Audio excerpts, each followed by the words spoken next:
Le destin de Jean-Luc Mélenchon, c'était d'être le faiseur de roi qui allait engager l'action de la 6ème République.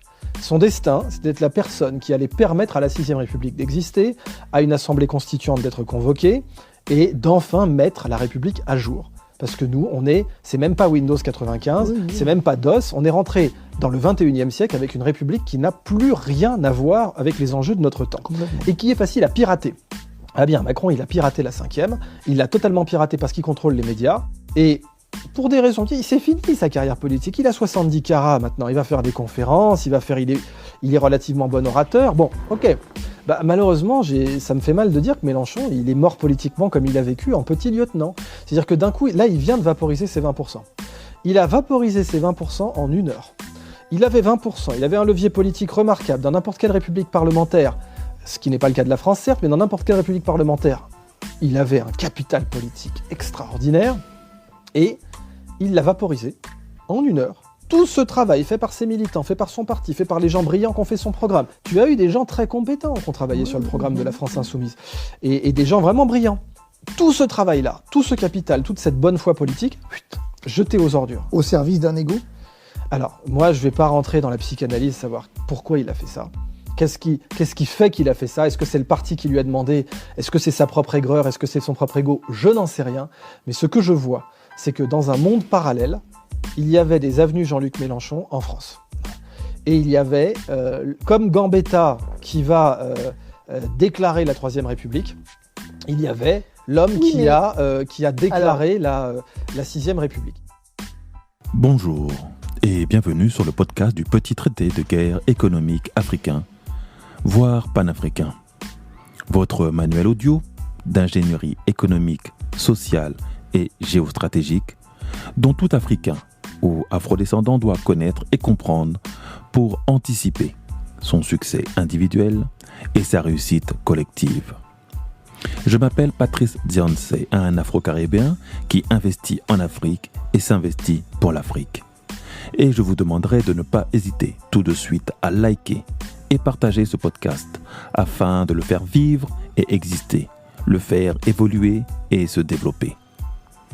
Aujourd'hui, je vous délivre la leçon 32 donnée le 14 avril de l'an 2022 du calendrier grégorien, 6258 du calendrier kémite et 4720 du calendrier chinois, l'année du tigre au dos noir.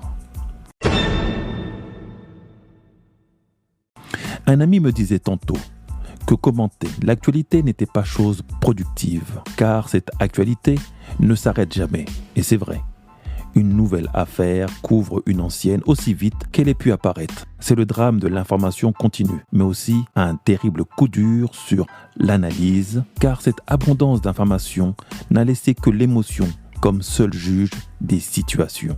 Néanmoins, c'est dans cette actualité continue, prolixe, fouillis et foisonnante que l'on trouve toutes les applications de stratégies de manipulation des masses et les clés de langage qui préfigurent notre futur. Et est surtout le terreau de beaucoup de théories dites complotistes, par manque d'approfondissement des sujets, puis du fait de l'observation de leur réalisation, bien qu'elles aient été prédites auparavant. Pourquoi les prédictions, même écrites des centaines d'années avant, se réalisent-elles souvent ? Pas les prédictions religieuses et farfelues.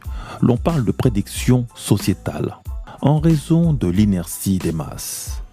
Quand un peuple ou civilisation a été lancé dans une direction, il est souvent très difficile de corriger le tir, même quand l'on en connaît l'issue. Celui qui voit la falaise la voit souvent trop tard et chute avec le reste du troupeau qui l'aura emporté. Un individu seul ne peut arrêter une foule. Ne peut arrêter une foule quand elle est prise de panique. C'est encore pire. C'est même se mettre en danger si tu t'opposes à elle. La seule issue est donc de se mettre sur le côté et regarder le troupeau en furie faire sa route vers une mort certaine dans certaines situations. L'on peut aussi de manière plus scientifique se reposer sur la science de la donnée, qui à partir de millions de données sur les personnes et la loi des grands nombres, sait que le comportement de la foule devient prévisible. Pris individuellement, le comportement d'une personne est aléatoire. Mis dans un ensemble que l'on canalise, la masse impose sa direction à l'individu. Les attributs du cerveau collectif et de l'égrégore de la foule vus dans un épisode précédent. C'est comme cela que se prépare une victoire présidentielle, quand il faut obtenir plus de 50% des votes en sa faveur. Un vote à un seul tour a quelque chose de plus démocratique, car chaque voix compte et le risque de surprise beaucoup plus grand. À 2 tours, tu as plus de chances de passer le premier tour et surtout t'arranger pour tomber sur le candidat le plus faible. Il y a plusieurs émissions télé qui sont à l'image de cette tactique. L'une d'elles, le maillon faible, en est une. Adaptée du jeu britannique The Weakest Link, diffusé par la BBC, en France sur TF1 du 9 juillet 2001 au 12 août 2007 et présentée par Laurence Boccolini, puis sur D8 devenu depuis C8 en 2016, du 8 septembre 2014 au 22 juillet 2015, présenté par Julien Courbet. Le principe était simple, éliminer les plus faibles parce qu'ils te diminuaient ton gain final, mais aussi les plus forts, car ils réduisaient tes chances de victoire. Au final, on avait souvent des gagnants assez médiocres, mais tout simplement rusés, et sachant faire les bonnes alliances au bon moment, quand il fallait faire tomber un candidat trop perspicace. Ça, c'est la première étape, donc. Choisir si l'on est de droite ou de gauche, suivant l'endroit où il y a le plus de réserves de voix. La seconde étape est la manipulation des instituts de sondage comme organe d'influence. Cela permet de galvaniser un candidat faible en le surcotant, visser un gagnant en tête des sondages, le rendant imperméable à toutes les affaires. Les autres candidats étant des variables d'ajustement pour rendre la prédiction crédible. L'on sait pertinemment l'influence que peuvent avoir les sondages sur l'opinion, surtout quand ils sont assenés quotidiennement comme une vérité et une certitude.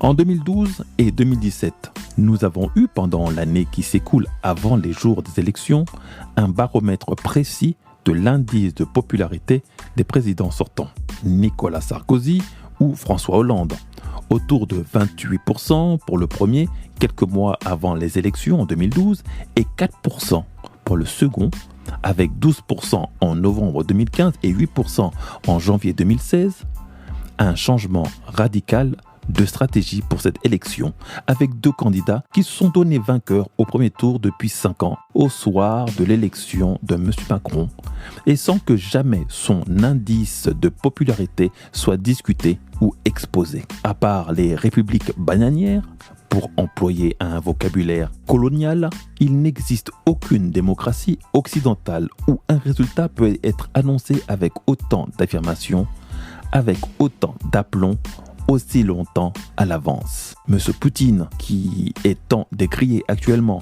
par l'Europe occidentale, peut se targuer d'avoir une opinion russe qui le soutient en raison de la progression économique qu'a pu faire son pays depuis son accession au pouvoir. Mais qu'est-ce qui peut justifier une telle affirmation pour un jeune banquier d'affaires dont on sait, par ailleurs, qu'il est prêt à vendre le mobilier de la maison sans sourciller?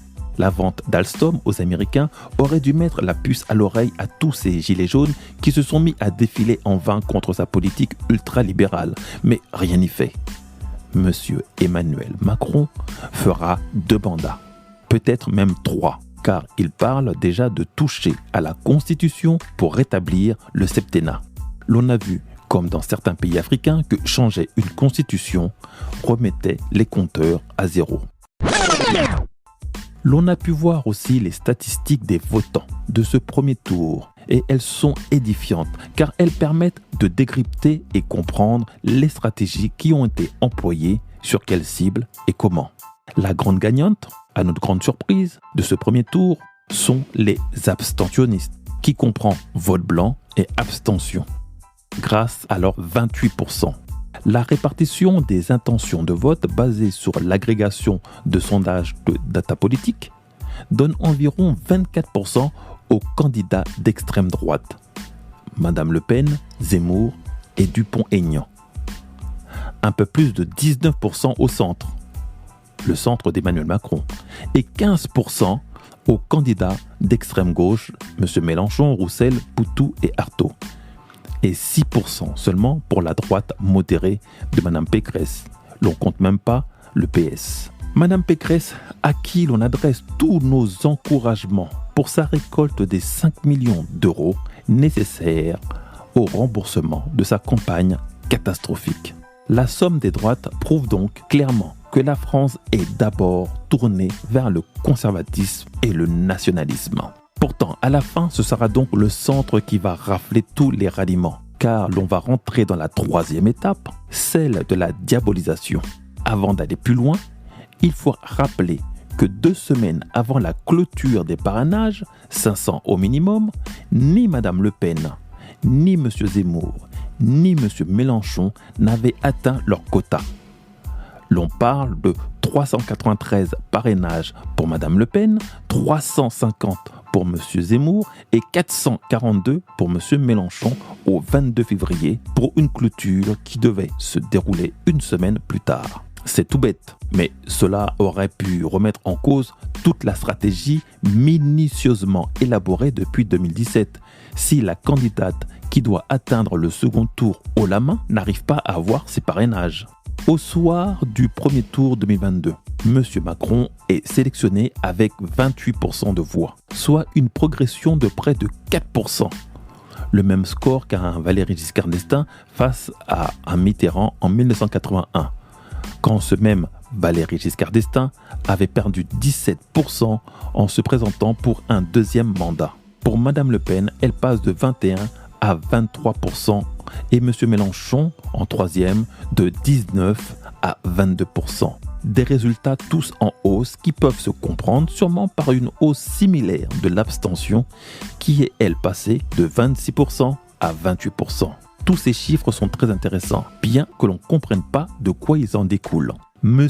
Mélenchon et M. Zemmour sont ceux qui se sont le plus débattus dans l'arène, avec un nombre incalculable de meetings, de débats, atteignant même jusqu'à 100 000 personnes pour un Zemmour au Trocadéro. Les deux se retrouvent recalés face à un candidat sortant qui économise ses sorties et apparitions et a évité tout contact avec ses adversaires. Et une candidate surcotée qui est assurée d'être au second tour, qui n'en a pas fait plus, se réservant sûrement pour son match retour du 20 avril 2022 face à M. Macron. Alors comment le président sortant a-t-il pu conserver un score aussi haut ? Emmanuel Macron retrouve ainsi 70% de son électorat d'il y a 5 ans, selon toujours ses statistiques. Statistiques qui diffèrent de sondages. Mélenchon est le candidat des jeunes, les 18-34 ans, et obtient 69% de votes communautaires d'obédience musulmane, toutes origines confondues. Emmanuel Macron est pour sa part meilleur chez les 65 ans à plus de 41%. Il est en tête chez les retraités, 40%, et les cadres, 32%.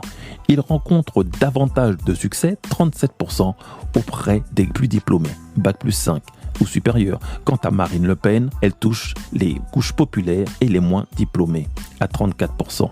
Au-delà de la cartographie sociale qui se dessine sur ces statistiques, parfaitement connues, étudiées par les candidats, ce qui a fait toute la différence, ce sont les actualités qui ont maintenu la France dans un inconfort complet depuis fin 2019, avec le Covid, qui augure pour moi le début de la campagne de M. Macron et qui a permis d'occulter tous les autres sujets. Il a rassuré les personnes âgées et moins jeunes par sa gestion du Covid et sa mise en place d'un pass vaccinal. Que ce soit le Covid ou le conflit en Ukraine, cela aura permis un taux de confiance extrêmement élevé de populations qui ne maîtrisent ni les enjeux politiques ni les enjeux géostratégiques. L'important est le maintien de la France à son très haut niveau de confort social et de vie. L'impact économique du monde sur la France ayant été complètement éludé et dissimulé au peuple de France.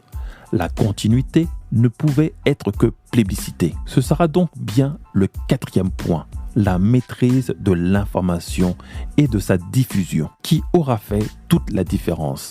Au final, plus personne ne sait ce que fait la France à l'extérieur et comment elle justifie sa position de 5e ou 6e puissance mondiale avec une industrie en berne et un déclin visible de son influence économique en plus et une présence de plus en plus contestée en Afrique qu'elle n'explique pas. Karl Marx croyait que les guerres étaient une façon pour les États capitalistes de contrer les effets des crises économiques qu'ils subissaient périodiquement. Au XXe siècle, Keynes et ses émules ont popularisé l'idée qui veut que les dépenses militaires, comme toute forme de dépenses des gouvernements, permettaient de stimuler l'économie et donc de sortir de la crise. Aussi, pendant ce mandat, nous aurons eu 3 guerres de déclarer. Une guerre pandémique, contre un virus, une guerre géostratégique contre l'Afrique, le Mali et la Centrafrique, et une 3e, une guerre économique contre la Russie. 3 guerres qui, par les médias, ont été montrées comme maîtrisées par la petite France et qui ont permis de maintenir un aura extrêmement fort à un maître de la communication et de la prestidigitation. Voilà comment donc l'on gagne une élection selon ces 4 points de la stratégie politique. Acquérir, conquérir, maintenir et mentir. Je suis Patrice Zianse, un Afro-Caribéen qui investit en Afrique et s'investit pour l'Afrique. Entreprendre ou mourir, nous vaincrons.